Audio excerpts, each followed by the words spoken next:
यदि यो बहिनी सही हुन्थ्यो भने बाबुआमालाई ट्युसन जान्छु भनेर झुट बोलेर जङ्गल किन गयो उसको बोयफ्रेन्डलाई भेट्न? यो बहिनीलाई 4 जनाले बलात्कार गरेको होइन, उसको बोयफ्रेन्डले मात्रै हो, तर सहमतिमा। उसको बोयफ्रेन्डले पनि बयान दिएको छ नि, पहिलेदेखि फिजिकल पनि भएको थियो भनेर उसको बोयफ्रेन्डले बयान दिएको छ, पुलिस रिपोर्ट आइसकेको छ, मेडिकल रिपोर्ट आइसकेको छ। इनिसा बिक र उसको बोयफ्रेन्ड फिजिकल गर्दा चाहिँ ब्लिडिङ बढी भयो र त्यो कारणले चाहिँ हत्तपत्त उसले आफ्नो साथीहरूलाई फोन गरेर बोलायो हेल्प माग्नको लागि, र उसको साथीहरू आउन साथ इनिसा बिकको मृत्यु भयो के। सो त्यही भएर त्यसरी चाहिँ फस्न पुगेको हो। एकदमै निर्दोष छन् तिनीहरू चाहिँ। उसको पाठे घरमा चाहिँ केही प्रब्लम भएको कारणले चाहिँ बडी ब्लिडिङ भएर चाहिँ मृत्यु भएको भनेर रिपोर्टहरू आइसकेको छ। तपाईँहरू किन बोलिराख्नु भएको छ कि? इनिसा बिकको बोयफ्रेन्डको बयान सुन्दा, पुलिस रिपोर्ट हेर्दा, मेडिकल रिपोर्ट हेर्दा मलाई यति पारा तात्तिएको छ, यति ब्लड उम्लेर आएको छ। कसरी भन्न सक्छन् कि यार? तिमीहरूको घरको छोरी भएको भए खुसी हुन्थ्यो, त्यो निर्णयमा खुसी हुन्थ्यो। बच्चा हो भनेर छोड्दैछौ त्यसलाई, होइन?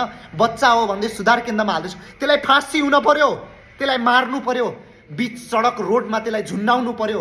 त्यसको तडप, त्यो तडपिरहेको भिडियो न्युजहरू सारा नेपालीको मनमा तनमा हुनु पर्यो, बलात्कारीको मनमा हुनु पर्यो, अनि बल्ल हाम्रो नेपाली दिदीबहिनीहरू सुरक्षित हुन्छन्।